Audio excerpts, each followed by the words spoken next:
Le focus, pays, recherche, main-d'œuvre. Jamais le Canada n'avait autant eu besoin de travailleurs, mais aussi de citoyens.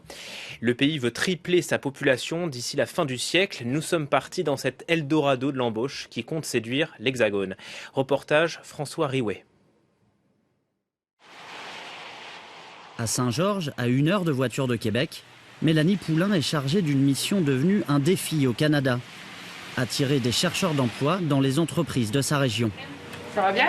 Oui, ça va bien, toi? Oui. Je suis contente de te rencontrer aujourd'hui. Oui, moi aussi. On va aller discuter de tes... Rendez-vous aujourd'hui dans une entreprise de solutions informatiques de gestion.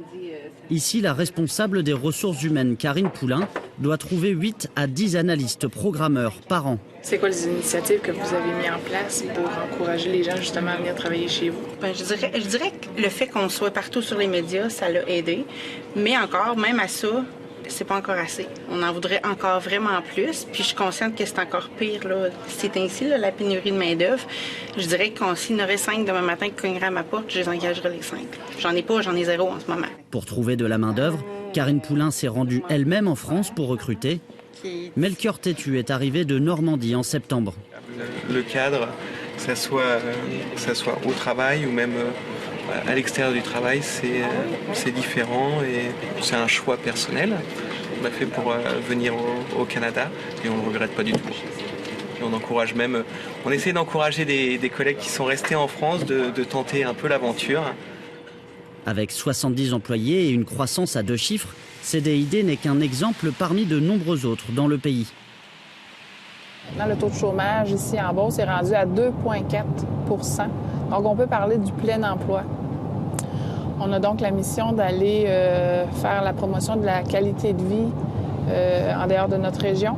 Où on sort notre épingle du jeu, c'est le coût de la vie en Beauce. En bout de ligne, il en reste plus dans les poches des travailleurs ici dans notre secteur que dans n'importe quel autre grand centre du Québec. Informatique, mais aussi marketing ou électromécanique.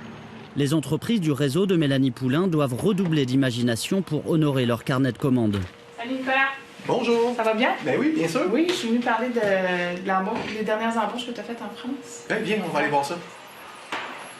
Et quand elles ne débauchent pas les meilleurs ouvriers en augmentant les avantages d'un poste, les entreprises d'un secteur comme celui de Nicolas Jean ratissent large, jusqu'à 6000 km à la ronde. On est un tissu très manufacturier ici dans la région. Donc, les gens s'arrachent les ressources. On essaie d'être différents, on essaie d'être les meilleurs comme employeurs. On se démarque quand même très bien ici. On a déjà gagné des prix nationaux comme meilleur employeur, mais ça ne suffit pas. Le taux de chômage est extrêmement bas, donc il faut innover, il faut sortir des sentiers battus. Actuellement, on fait une mission de recrutement en Colombie. On s'entend, c'est très loin ici du Québec. Le climat est différent, la culture est différente et la langue est différente. Mais on est rendu à trouver des solutions originales comme celle-là pour réussir à s'en sortir. Dans cette course à la main-d'œuvre, certaines localités s'en sortent mieux que d'autres. Dans la ville de Québec, où certains restaurants ferment leurs portes faute de personnel, le maire Régis Labaume s'impatiente et exige plus de souplesse du gouvernement pour délivrer des visas de travail. On ne peut pas traiter chaque dossier de nos cousins français qui veulent immigrer ici comme s'ils étaient des terroristes en devenir. Là. Ça se peut pas. Ce qu'on dit, surtout au gouvernement du Canada, c'est cesser la paranoïa puis laisser entrer ces gens-là, on en a besoin. On a besoin de 74 000 personnes pour non seulement les nouveaux emplois qui vont se créer dans la prochaine année, mais surtout pour remplacer les 50 quelques mille personnes qui s'en vont à la retraite. Bonjour, je vais vous saluer. Laurence Agnoer, je suis la consul générale. Bienvenue au consulat. Potentielle bouffée d'oxygène pour le marché québécois.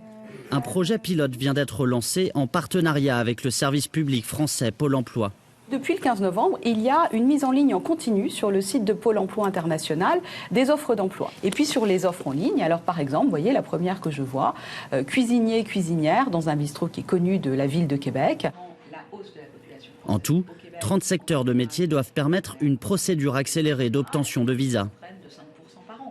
L'idée, c'est de pouvoir avoir une liste de 30 emplois qui sont des emplois en demande ici, qui sont des emplois où il n'y a pas de tension en France. Un certain nombre de secteurs, notamment le numérique, a été exclu pour éviter d'avoir une attraction de personnes dont nous aurions besoin en France. Donc là, on est sur une situation gagnant-gagnant pour la France et pour le Québec.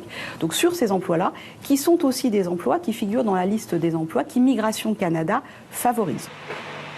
En 10 ans, le nombre de Français installés à Québec a plus que doublé selon le consulat. Juliane Virol a sauté le pas avec son fiancé cette année.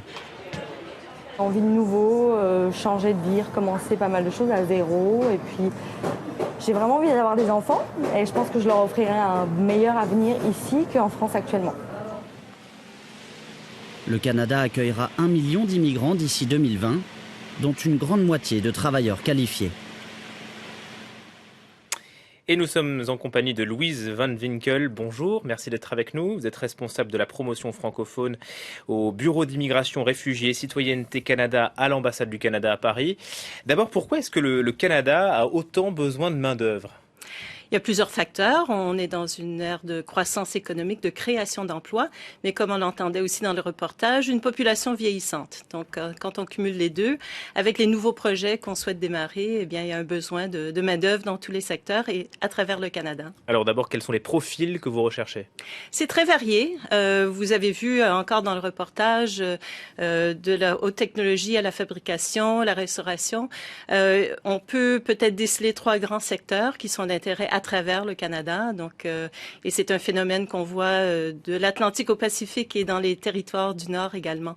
Le secteur de la haute technologie, bien sûr, qui est en demande d'un intérêt partout au monde, que ce soit dans les technologies de l'information directement ou dans l'énergie verte, par exemple, et d'autres secteurs émergents.